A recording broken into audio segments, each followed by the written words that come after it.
អូខេសួស្តីបងប្អូនស្វាគមន៍មកកាន់មេរៀនយើងវគ្គបន្ទាប់គឺមេរៀននេះគឺយើងមកស្វែងយល់ជាមួយនឹង supply នេះមែនទាំងអស់គ្នាហើយបន្ទាប់ពីយើងបានរៀនជាមួយនឹងទ្រឹស្ដីក៏ដូចជានិយមន័យរបស់ concept ហើយគឺអញ្ចឹងមេរៀននេះគឺយើងចូលមកវគ្គanalyze ទីផ្សារជាក់ស្ដែងក្នុង graph បាទ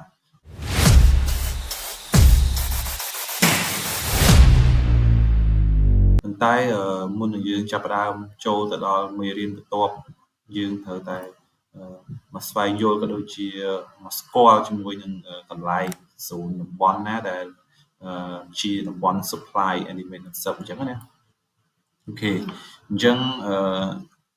យើងចូលមកមើល graph ទាំងអស់គ្នាឥឡូវនេះគឺខ្ញុំចាប់ផ្ដើមរកជាមួយនឹងតំបន់ណាតំបន់ដែលអាចឲ្យបងប្អូនងាយស្រួលក្នុងការមើលហើយក៏ដូចជាស្វែងយល់ទាំងអស់គ្នាណាអញ្ចឹងយើងមកមើល graph ជាមួយនឹង pair GBP USD បាទអញ្ចឹងគ្រប់ time frame ពាក់ព័ន្ធជាមួយ time frame បើសិនជាបងប្អូនរកនៅក្នុង time frame យើងតូច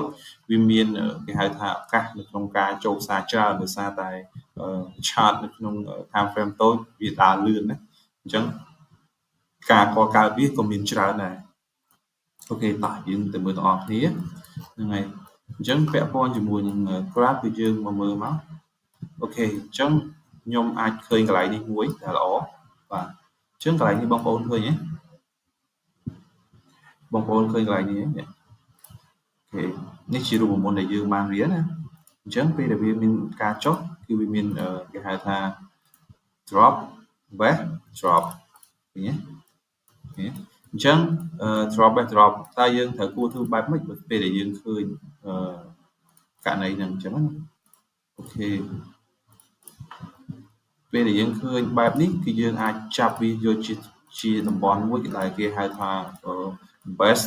ហ្នឹងហើយតំបន់ best ហើយតំបន់ឯងគឺជាតំបន់ supply zone ដែលយើងត្រូវការចាប់វាជា supply ណាអូខេ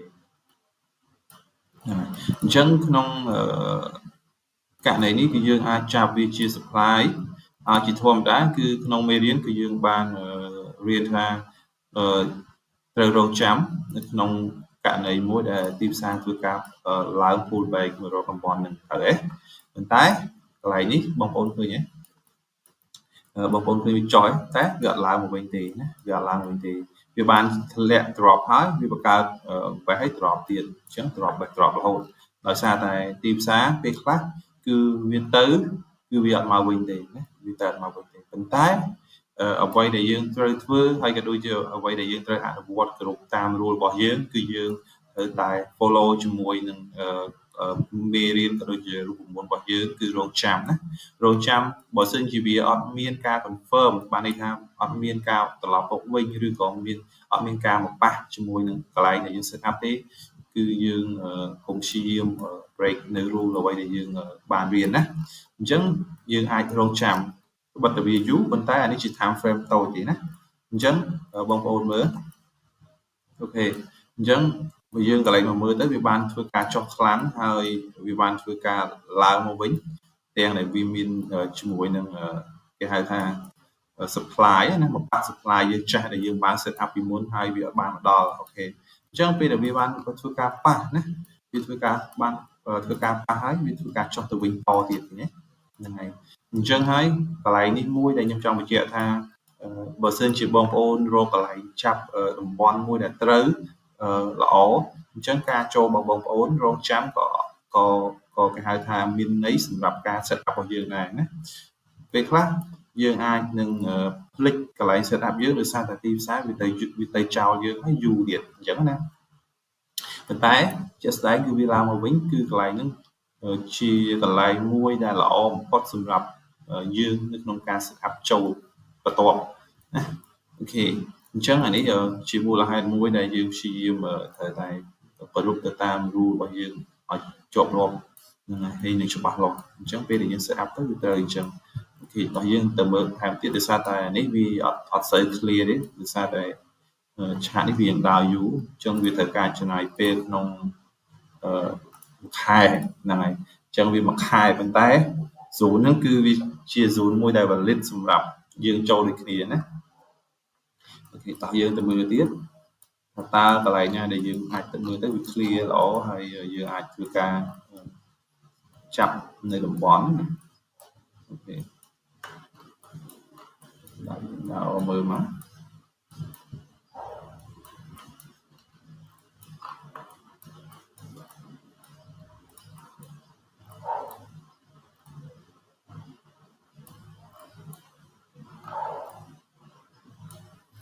អូខេអញ្ចឹងកន្លែងនេះបាទកន្លែងនេះគឺយើងមានជាលក្ខណៈមួយដែលគេហៅថា rally base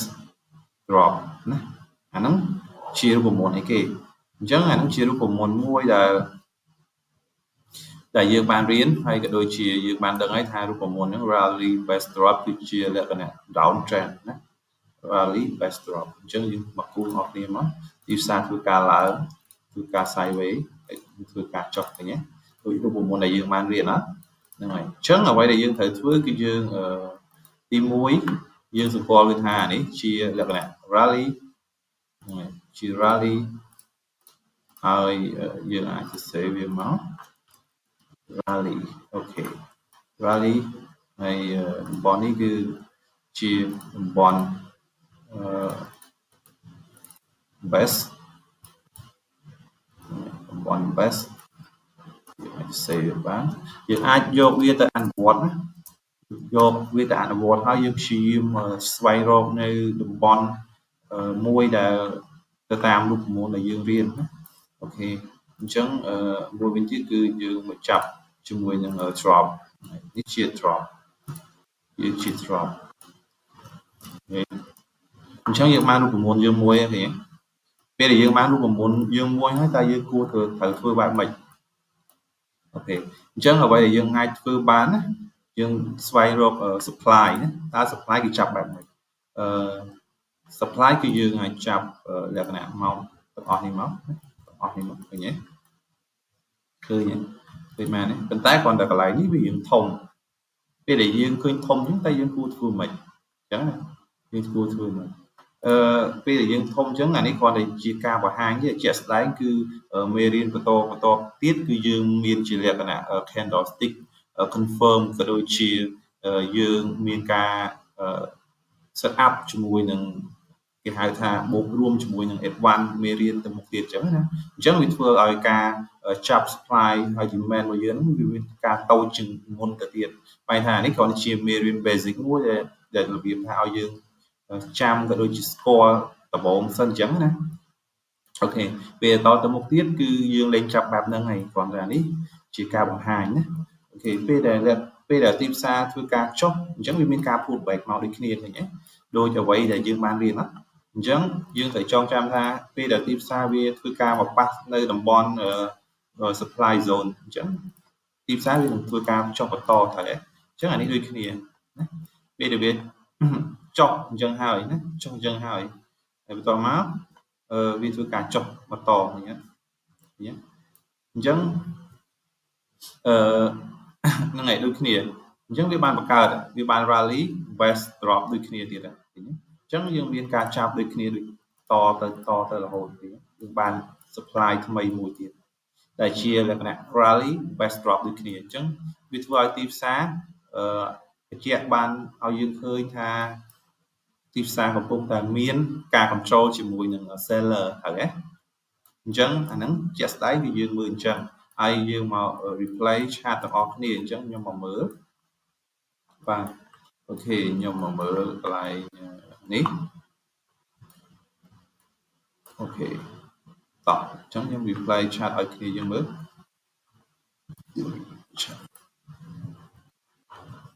ហ្នឹងហើយអូខេតោះអញ្ចឹងយើងស្វែងរកទាំងអស់គ្នាជាមួយនឹងតំបន់តែយើងគួរធ្វើបែបម៉េចហើយយើងត្រូវចាំថាបើសិនជាមិនចូលរូបមន្តយើងទេអ្វីដែលយើងរៀនទេគឺយើងដាច់ខាតកុំព្យាយាមបំពេញណាកុំព្យាយាមបំពេញនៅអ្វីដែលយើងបានរៀនអូខេអញ្ចឹងយើងរកមើលទៅអញ្ ចឹងទីផ្សារវាកំពុងតែធ្វើការចុះទៅណាអញ្ចឹងយើងអត់ទាន់បានមាននៅតំបន់ណាមួយដែលល្អទេ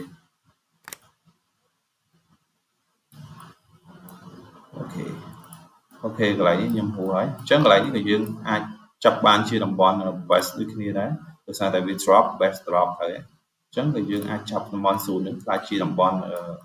គេហៅថាតំបន់ supply ដូចគ្នាណាអញ្ចឹងវាមានលក្ខណៈនឹងរូបរាងខុសៗគ្នាច្រើនហើយទៅតាមសន្តានរៀងៗខ្លួននៃទីផ្សារអញ្ចឹងណាអញ្ចឹងអ្វីដែលយើងអាចធ្វើបានគឺយើងព្យាយាមចាប់ព្យាយាមរៀនអនុវត្តវាម្ដងហើយម្ដងទៀតឲ្យស្ទាត់ជំនាញអូខេអញ្ចឹងយើងតទៀតមកអញ្ចឹងអូខេទីផ្សារកំពុងតែដើរអញ្ចឹងយើងអត់ទាន់មានតំបន់ណាមួយដែលអាចឲ្យយើងឃើញវាមានការឡើងខ្លាំងចុះខ្លាំងអញ្ចឹងចាំមើលតិច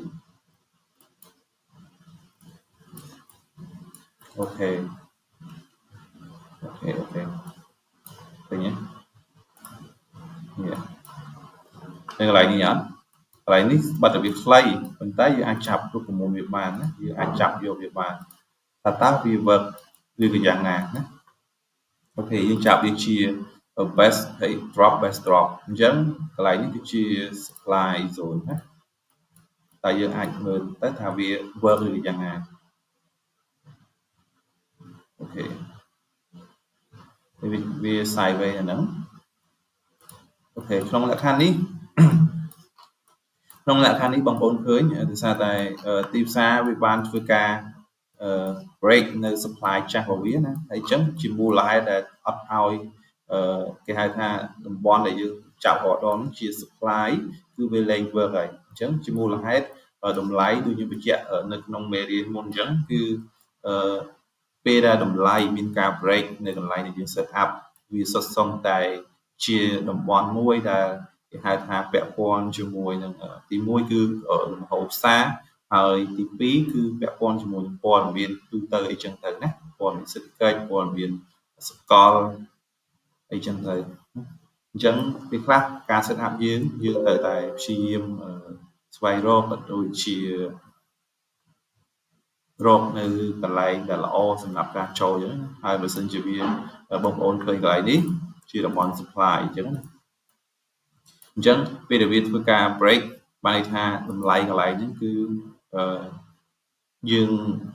មិនអាចយកជាការបានទៀតទេបានន័យថាតម្លៃវាមានការផ្លាស់ប្ដូរអញ្ចឹងណាឥឡូវយើងមកមើលម្ដងទៀតតើវាទៅណាពេលដែលវា break នេះហើយបាទ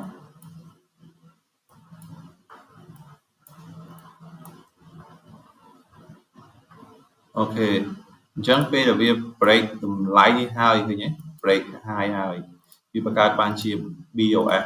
អញ្ចឹង BOS ហ្នឹងអីគេ BOS ហ្នឹងគឺមានន័យថា break of structure ណា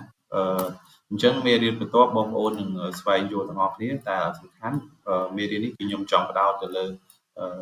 មេរៀនដែលយើងត្រូវតែព្យាយាមស្វែងរកក៏ដូចជាចាប់នៅរូបមន្ត supply demand បានត្រឹមត្រូវអញ្ចឹងណាអូខេអញ្ចឹងបងប្អូនឃើញកន្លែងនេះគឺខ្ញុំមាន demand zone មួយខ្ញុំមានតំបន់ demand zone មួយណាតំបន់ demand zone មួយដោយសារតែវាមានការ drop best rally ឃើញទេ drop best rally អញ្ចឹងយើងអាចចាត់ទុកវាថាជាតំបន់ demand area អូខេអញ្ចឹងខ្ញុំមើលតទៀតតើវាទៅជាយ៉ាងណាបាទ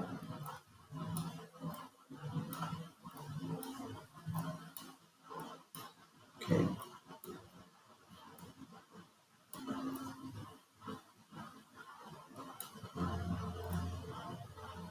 អញ្ចឹងវាធ្វើការ sideways អញ្ចឹងវាអត់ទាន់មានការមកប៉ះកន្លែងតំបន់យើងទេអូខេបងប្អូនឃើញទេនេះបងប្អូនឃើញអានេះហេតុអីបានវាមកធ្វើការមកប៉ះហើយវាឡើងទៅយកហ្មងណាឃើញទេតំបន់នេះឃើញទេអញ្ចឹងជាមូលហេតុទី1ដូចខ្ញុំនិយាយអញ្ចឹងវាអាចពេលខ្លះវាអាចមកពីកត្តាព័ត៌មានណាពាក់ព័ន្ធជាមួយនឹងព័ត៌មានទូទៅក៏ដូចជាព័ត៌មានសេដ្ឋកិច្ចអីចឹងទៅណាអញ្ចឹងវាពេលខ្លះ វាអត់មកប៉ះយើងដោយសារតែមូលហេតុវាអាចរងចាំនៅព័ត៌មានណាមួយឬក៏វារងចាំអីមួយអញ្ចឹងទៅដល់ពេលដល់ម៉ោងព័ត៌មានហើយវាធ្វើការ sweep មកប៉ះគេហៅថាតំបន់ដែលយើង set up ហ្នឹងគឺឡើងទៅភ្លាមហ្មងអញ្ចឹងពេលខ្លះយើងចូលអត់តនេះត្រូវពេលយើង set up ហើយយើងរងចាំឲ្យវាចុះមកប៉ុន្តែចាស់ស្ដែងអានេះគឺវាធ្វើការចុះដោយបន្សល់ជាមួយនឹង week តែប៉ុណ្្នឹងឯងណាប៉ុន្តែកន្លែងតំបន់ដែលយើង set up ហ្នឹងគឺវាត្រូវណាដោយសារអីយើងចាប់ទៅតាមរូបមន្ត4ខ្នាតដែលយើងបានរៀនអញ្ចឹងវាមិនចេះតែចាប់ទេណាអូខេតោះយើងទៅតមកតើវាទៅណាទៀតអញ្ចឹងវាបាន break នៅតម្លៃដែលយើងបាននេះហើយប៉ុន្តែវាបានឡើងមួយរួចហើយអញ្ចឹងយើងបានចំណេញបន្តហើយត្រូវហើយបើសិនជាយើងបានដាក់ limit ឬក៏យើងច្បាស់កន្លែងហ្នឹងយើងអាចដាក់ limit ទៅមានការចំណេញហើយណាអូខេយើងមើលតថាតើទីផ្សារទៅណាអូខេអញ្ចឹងកន្លែងនេះគឺយើងអាចចាប់វាបានដូចគ្នាយើងអាចចាប់វាបានជាអីគេជា supply best drop best rally best drop ឬក៏យើងអាចមកហៅមួយទៀតបានថាគេហៅថា drop drop best drop ប៉ុន្តែដោយសារតែក្នុងលក្ខខណ្ឌនេះយើងនឹងស្រាប់ហើយវាជាលក្ខណៈ time frame ធំអញ្ចឹងយើងអាចចាប់វាទាំងអស់នេះក៏បានដែរណាយើងអាចចាប់វាលក្ខណៈថាទាំងអស់នេះក៏បានដែរបាទយើងចាប់វាជាលក្ខណៈ drop best drop ឬក៏យើងអាចនិយាយថាយើងអាចចាប់ទាំងអស់នេះក៏បានប៉ុន្តែសួរថាទំហំនៃការចាប់ហ្នឹងវាធំអត់ណាវាធំអត់អញ្ចឹងវាធំអញ្ចឹងពេលណាដែលមានកន្លែងស្រួលមួយដែលយើង set up ហើយវាធំវាធ្វើឲ្យយើងពិបាកនៅក្នុងការចូល position ណាមួយដោយសារតែយើងត្រូវការចំណាយនៅ SL ធំណាអញ្ចឹងប្រវាយនេះបើសិនជាបងប្អូនធ្វើការ sell អញ្ចឹងសួរថាបងប្អូនចំណាយប៉ុន្មានចំណាយ risk 30 pip ត្រូវទេ30 pip អញ្ចឹងសួរថា SL ប៉ុណ្ណឹងហើយ TP យកប៉ុន្មានអូខេអញ្ចឹង TP គឺខ្ញុំយកប៉ុណ្នេះណាឧទាហរណ៍អញ្ចឹងបងប្អូនមើលថាតើវាសមមាត្រគ្នាអត់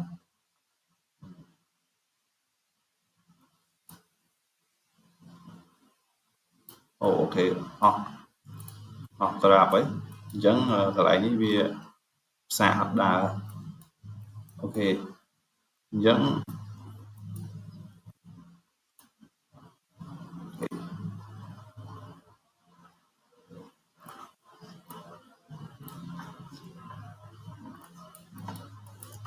ទៅណាបាត់ហើយ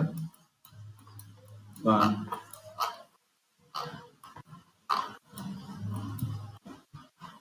អូខេទៅណាបាត់ហើយហ្នឹងហើយអញ្ចឹងកន្លែងចំណុចនេះដែលបងប្អូនព្យាយាមស្វែងយល់អស់នេះយើងមកមើលម្ដងទៀត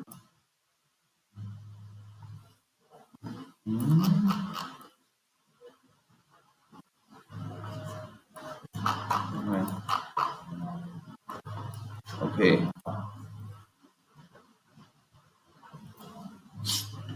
អ៊ីនធឺណិតមួយរយៈនេះគឺ slow មែនតើគឺពិបាកក្នុងការធ្វើអី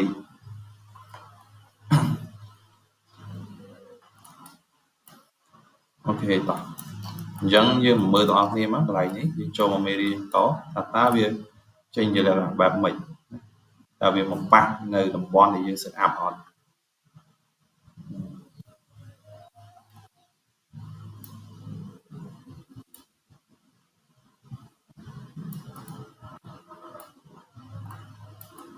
អូខេអញ្ចឹងដោយសារតែនេះជា pair currency អញ្ចឹងការដើរ movement របស់វាគឺអត់សូវមាន volume ទេណាដោយសារតែជាលក្ខណៈមួយដែលវាជារូបិយប័ណ្ណណាអញ្ចឹងការដើរវារៀងយឺតអូខេអញ្ចឹងវាអត់មកប៉ះនៅតំបន់អ្វីដែលយើងរកចាំទេឥឡូវយើងចាំមើលតិចទៀតថាតើវាមកប៉ះអត់វាមកប៉ះអត់